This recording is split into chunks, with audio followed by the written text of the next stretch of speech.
Hello friends, स्वागत है आप सभी का एक्सट्रीम लर्निंग चैनल पर, जहां पर हम कवर करने वाले हैं इंग्लिश का बहुत ही एक बेसिक टॉपिक जिसका नाम है सब्जेक्ट एंड प्रेडिकेट। तो इससे रिलेटेड 2 वीडियोज ऑलरेडी हमारे बन चुके हैं, तो आप प्लेलिस्ट में जाके चेक कर सकते हैं या फिर लिंक डिस्क्रिप्शन बॉक्स में है, आप वहाँ पर भी जाके चेक कर सकते हैं।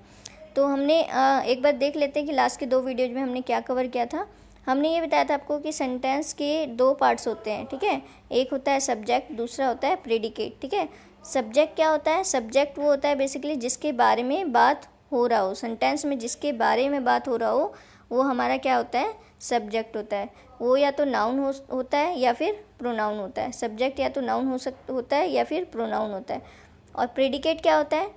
Talk something about subject, subject के बारे में जो भी बात हो रही होगी वो हमारा प्रेडिकेट कहलाता है। तो सब्जेक्ट के या तो स्टेट के बारे में बात हो रही हो कि वो उसका स्टेट मतलब वो कैसा है, खुश है, दुखी है, सुंदर है, इसके बारे में बात हो तो वो भी हो सकता है। या फिर कोई एक्शन कर रहा हो, जैसे खेल रहा हो या फिर कुछ लिख रहा हो, कुछ एक्शन के बारे में भी, या फिर टू बी एक्शन, या फिर सब्जेक्ट के ऊपर खुद ही कोई एक्शन हो, तो ये सारा हमारा प्रेडिकेट कहलाता है, ठीक है। तो इसको एग्जाम्पल के साथ भी हम देख लेते हैं एक बार कि एग्जाम्पल में कैसे आपको समझ में आएगा। तो एग्जाम्पल, जैसे पहला एग्जाम्पल है यहाँ पे, Ram is playing cricket, Ram cricket खेल रहा। तो यहाँ पे जो सब्जेक्ट है, सब्जेक्ट कौन है? राम है, क्योंकि ये जो काम हो रहा है, जो खेल रहा है, वो कौन खेल रहा है? राम खेल रहा है, ठीक है। तो यहाँ पे सब्जेक्ट क्या है? राम है, क्योंकि क्रिकेट जो खेला जा रहा है वो किसके द्वारा जा रहा है? राम के द्वारा, ठीक है। और ये जो हमारा इज प्लेइंग क्रिकेट हो जाएगा, ये हमारा क्या हो जाएगा? प्रेडिकेट हो जाएगा, ठीक है। और इसमें आप देख रहे हैं कि यहाँ पे एक्शन हो रहा है, सब्जेक्ट के द्वारा क्या हो रहा है? एक्शन हो रहा है, ठीक है। तो आप इससे रिलेट कर सकते हैं। और ये जो हमने ये भी बताया था कि सब्जेक्ट जो होता है ये नाउन भी हो सकता है हमारा और प्रोनाउन भी हो सकता है। तो यहाँ पे जैसे राम की जगह ही भी लिख दे तो ये भी हमारा क्या हो जाएगा? सब्जेक्ट हो जाएगा, ठीक है। ही इज प्लेइंग क्रिकेट में ही क्या हो जाएगा? सब्जेक्ट हो जाएगा, और इज प्लेइंग क्रिकेट क्या हो जाएगा? हमारा प्रेडिकेट हो जाएगा। तो चलिए और भी इसके एग्जाम्पल्स देख लेते हैं। जैसे कि आपके सामने थर्ड एग्जाम्पल है, राधा इज हैप्पी। यहाँ पे राधा के स्टेट के बारे में बताया जा रहा है, मतलब कि राधा कैसी है, तो राधा खुश है। तो यहाँ पे सब्जेक्ट कौन हो जाएगा? राधा। खुश कौन है? राधा है, तो सब्जेक्ट कौन है? राधा। राधा के बारे में बात हो रहा है क्योंकि। और इज हैप्पी क्या हो जाएगा? हमारा प्रेडिकेट। नेक्स्ट एग्जाम्पल है हमारे पास, ग्लास इज ब्रोकन। तो इसमें मैंने ये भी बताया था कि सब्जेक्ट के ऊपर भी काम हो सकता है, वो भी हमारा प्रेडिकेट होगा। तो यहाँ पे जो काम हो रहा है वो किसके ऊपर हो रहा है? ग्लास। टूट क्या गया? ग्लास। तो यहाँ पे सब्जेक्ट जो है वो क्या है? ग्लास, क्योंकि बेसिकली बात जो हो रही है वो ग्लास के बारे में हो रही है। इज ब्रोकन क्या हो जाएगा? प्रेडिकेट, ठीक है। तो आई होप आपको यहाँ तक अच्छे समझ में आ रहा होगा। नेक्स्ट फिर हमने नेक्स्ट वीडियो में हमने सेकंड वीडियो में ये देखा था कि प्रेडिकेट्स के पार्ट्स के बारे में बात की थी कि प्रेडिकेट्स के हमारे कितने पार्ट्स होते हैं, तो वो 3 पार्ट्स होते हैं। पहला वर्ब होता है, दूसरा ऑब्जेक्ट होता है, और तीसरा कॉम्प्लीमेंट होता है, ठीक है। तो हमने सेकंड लेक्चर में जो कवर किया था वो कवर किया था वर्ब के बारे में, ठीक है। तो वर्ब हमारे जैसे एक्शन के बारे में बात होती है इसमें, जैसे ही इज प्लेइंग, ठीक है। तो यहाँ पे इसमें एक्शन शो हो रहा है, और इसमें ये स्टेट के बारे में बताता है, जैसे ही इज स्लीपिंग, तो वह सो रहा है, ठीक है। तो इसमें हम इसके स्टेट के बारे में बात कर रहे हैं, ठीक है। और ऑब्जेक्ट क्या होता है? ऑब्जेक्ट वो होता है जो किसी एक्शन को रिसीव करता है, ठीक है। किसी वर्ब के एक्शन को रिसीव करता है, वो क्या होता है? हमारा ऑब्जेक्ट होता है, ठीक है। वो या तो नाउन होता है या फिर प्रोनाउन होता है। और थर्ड पार्ट क्या है इसका? कॉम्प्लीमेंट। कॉम्प्लीमेंट कुछ नहीं होता, कॉम्प्लीमेंट बस होता है कि जो सब्जेक्ट और ऑब्जेक्ट के बारे में कुछ और भी इंफॉर्मेशन दे, उसे हम कहते हैं कॉम्प्लीमेंट, ठीक है।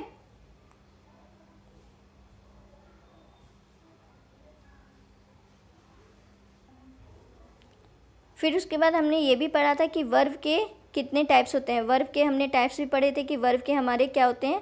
2 पार्ट्स होते हैं, ठीक है। फिर उसके सब डिवीज़न भी आपको हमने डिटेल में सेकंड वीडियो में बताया है, ठीक है। आज जो हम इस वीडियो में कवर करने वाले हैं वो ऑब्जेक्ट के बारे में करेंगे, ठीक है, कि ऑब्जेक्ट क्या होता है और उसको हम सेंटेंस में कैसे पहचान सकते हैं। तो ऑब्जेक्ट क्या होता है? Object is a noun and pronoun which receive action of the verb. Object या तो नाउन हो सकता है या प्रोनाउन हो सकता है जो कि वर्ब के एक्शन को रिसीव करे, ठीक है। तो हम इसको बाय ट्रिक कैसे पहचान सकते हैं? तो जो भी हमारा सेंटेंस होगा उसको हम या तो व्हाट या whom से अगर हम क्वेश्चन करेंगे तो हमें ऑब्जेक्ट आइडेंटिफाई हो जाएगा, ठीक है। तो इसको वन बाय वन एग्जाम्पल से देख लेते हैं कि हम इसको कैसे पहचान सकते हैं। जैसे आपके सामने पहला एग्जाम्पल है, ही इज़ प्लेइंग फुटबॉल, वह फुटबॉल खेल रहा है। तो यहाँ पे जो एक्शन रिसीव हो रहा है वो कौन कर रहा है, फुटबॉल कर रहा है, ठीक है। या फिर आप इसको वर्ड से क्वेश्चन करेंगे, जैसे वह क्या खेल रहा है, तो आपको आंसर क्या मिलेगा, फुटबॉल। तो यहाँ पे ऑब्जेक्ट क्या हो जाएगा आपका, फुटबॉल, ठीक है। चलिए और कुछ एग्जाम्पल देख लेते हैं इससे रिलेटेड। जैसे यहाँ पे दूसरा एग्जाम्पल है, ही ईट्स अ मैंगो, ठीक है, वह आम खाता है। तो यहाँ पे जो एक्शन है वो किसके, कौन रिसीव कर रहा है, मैंगो। या फिर वह क्या खाता है, आप इससे वर्ड से क्वेश्चन कर सकते हैं, तो आपको आंसर क्या मिलेगा, मैंगो। तो यहाँ पे मैंगो जो हो जाएगा आपका क्या हो जाएगा, ऑब्जेक्ट हो जाएगा। उसी तरह से नेक्स्ट एग्जाम्पल है, राम हैज बीटन मोहन, राम ने मोहन को मारा, ठीक है। तो फिर मोहन जो है यहाँ पे एक्शन रिसीव कौन कर रहा है, मोहन, ठीक है। तो यहाँ पे जो मोहन जो है वो क्या हो जाएगा, ऑब्जेक्ट, ठीक है। या फिर आप होम से क्वेश्चन कर सकते हैं या फिर वर्ड से, तो आपको ऑब्जेक्ट मिल जाएगा, ठीक है। तो अब आगे देखते हैं कि ये कितने इसके डिवीजन होते हैं, मतलब ऑब्जेक्ट कितने तरह के होते हैं हमारे, ठीक है। तो ये बेसिकली हमारे दो तरह के होते हैं, इसको दो कैटेगरी में डिवाइड किया गया है। एक होता है डायरेक्ट ऑब्जेक्ट, एक होता है इनडायरेक्ट ऑब्जेक्ट, ठीक है। जो डायरेक्ट ऑब्जेक्ट होता है हमारा वो क्या करता है, receive action of the verb, verb के एक्शन को रिसीव करता है, या तो वो नाउन हो सकता है या फिर प्रोनाउन। और इनडायरेक्ट ऑब्जेक्ट क्या होता है, ये क्या करता है, रिसीव करता है डायरेक्ट ऑब्जेक्ट को, ये भी नाउन हो सकता है या फिर प्रोनाउन हो सकता है। तो इसको हम डिटेल में देखते हैं, एग्जाम्पल से देखते हैं कि ये कैसे पहचाने जाएंगे, ठीक है। तो डायरेक्ट ऑब्जेक्ट अगर आपको पहचानना है तो आपको वही करना है कि जो क्वेश्चन आपको करना है वर्ड से या फिर होम से, ठीक है। तो जो भी आपका आंसर मिलेगा वो हमारा क्या हो जाएगा, डायरेक्ट ऑब्जेक्ट हो जाएगा। जैसे पहला एग्जाम्पल है, रोहन लाइक्स डॉग, ठीक है। तो रोहन क्या पसंद करता है, डॉग पसंद करता है। तो ये डॉग जो हो जाएगा हमारा क्या हो जाएगा, डायरेक्ट ऑब्जेक्ट हो जाएगा। और लाइक्स क्या है हमारा, इसमें वर्ब है, और रोहन क्या है, सब्जेक्ट है, ठीक है। तो आप इस तरह से वर्ड से या फिर होम से क्वेश्चन करेंगे तो आपको डायरेक्ट ऑब्जेक्ट मिल जाएगा, ठीक है।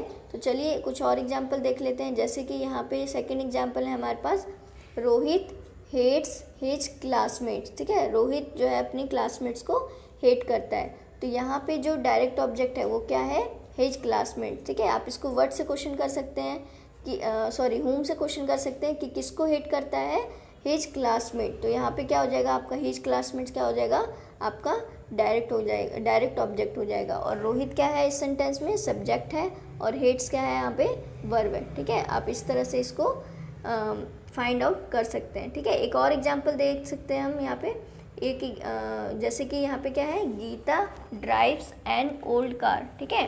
तो इसको आप वर्ड से क्वेश्चन करिए कि गीता जो है क्या चला रही है, एन ओल्ड कार। तो यहाँ पे आपका जो डायरेक्ट ऑब्जेक्ट होगा वो क्या हो जाएगा, एन ओल्ड कार, ठीक है। तो और सब्जेक्ट क्या है इसमें, गीता, और ड्राइव्स यहाँ पे क्या है, वर्ब है हमारा, ठीक है। तो आप इस तरह से वर्ड या होम से क्वेश्चन करके डायरेक्ट ऑब्जेक्ट को फाइंड आउट कर सकते हैं, ठीक है।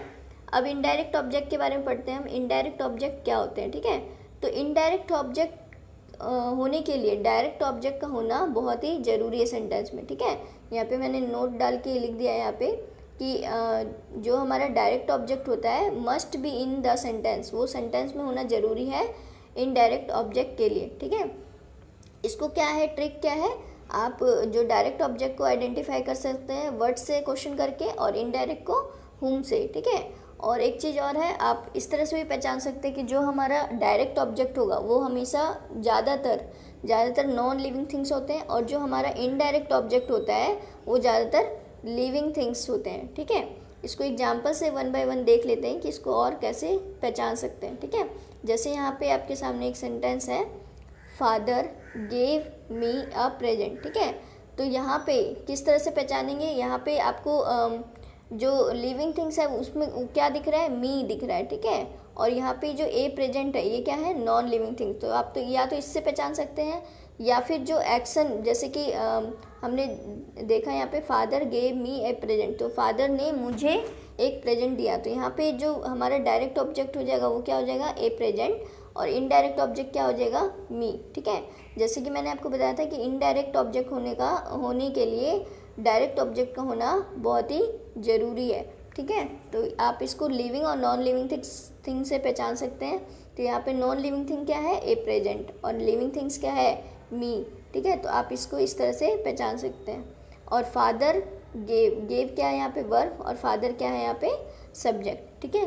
तो आप इसको हु वट और हुम से पहचान सकते हैं। वट से क्वेश्चन करेंगे तो आपको क्या मिल जाएगा, आपको मिल जाएगा डायरेक्ट ऑब्जेक्ट, और अगर आप हुम से करिएगा क्वेश्चन तो आपको मिल जाएगा इनडायरेक्ट ऑब्जेक्ट, ठीक है। मतलब किसने मतलब किसको प्रेजेंट दिया गया, मी, यहाँ पे मुझे प्रेजेंट दिया गया ना, तो यहाँ पे मी क्या हो जाएगा आपका इनडायरेक्ट ऑब्जेक्ट, और क्या दिया गया, वो रिसीव कर रहा है हमारा डायरेक्ट ऑब्जेक्ट, ठीक है। तो प्रेजेंट दिया गया तो ये हमारा क्या हो जाएगा इनडायरेक्ट ऑब्जेक्ट। आई होप आपको ये समझ में आ रहा होगा। इसको और भी एग्जाम्पल से हम देख लेते हैं कि और कैसे पहचान सकते हैं।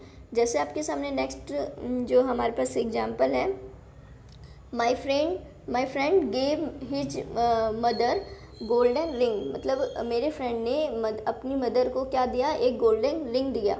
तो यहाँ पे आपका डायरेक्ट ऑब्जेक्ट क्या है, गोल्डन रिंग है, और इनडायरेक्ट ऑब्जेक्ट क्या है, मदर है, ठीक है। तो मैंने बताया था रिसीव को, मतलब जो डायरेक्ट ऑब्जेक्ट होता है वो रिसीव करता है किसको, इनडायरेक्ट ऑब्जेक्ट को, ठीक है। तो किसे दिया गया, हिज मदर, मतलब यहाँ पे जो रिसीव कर रहा है वो कौन कर रहा है, मदर के द्वारा रिसीव किया जा रहा है गोल्डन रिंग।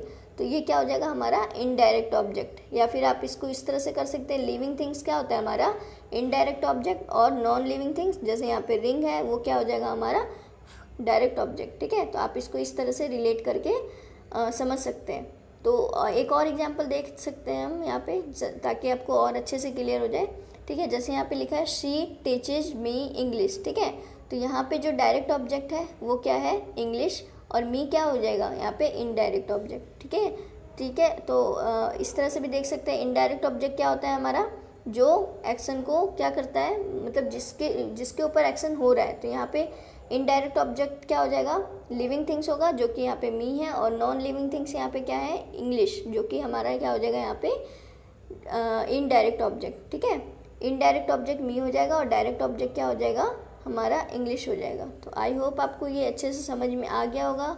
और अगर ये अच्छे से समझ में आया है तो इससे रिलेटेड मैंने कुछ यहाँ पे एक्सरसाइज दिए हैं, या तो आप इसका स्क्रीनशॉट ले सकते हैं, या फिर आपको टेलीग्राम ग्रुप पे भी ज्वाइन कर सकते हैं हमारे आप, लिंक आपको डिस्क्रिप्शन बॉक्स में अवेलेबल हो जाएगा। ये इसके ऊपर कुछ एक्सरसाइज है जिसमें आपको आइडेंटिफाई करना है कि इसमें सब्जेक्ट क्या है, डायरेक्ट ऑब्जेक्ट क्या है, और इनडायरेक्ट ऑब्जेक्ट क्या है। तो ये आप कमेंट बॉक्स में ज़रूर लिखें इसके आंसर, ठीक है।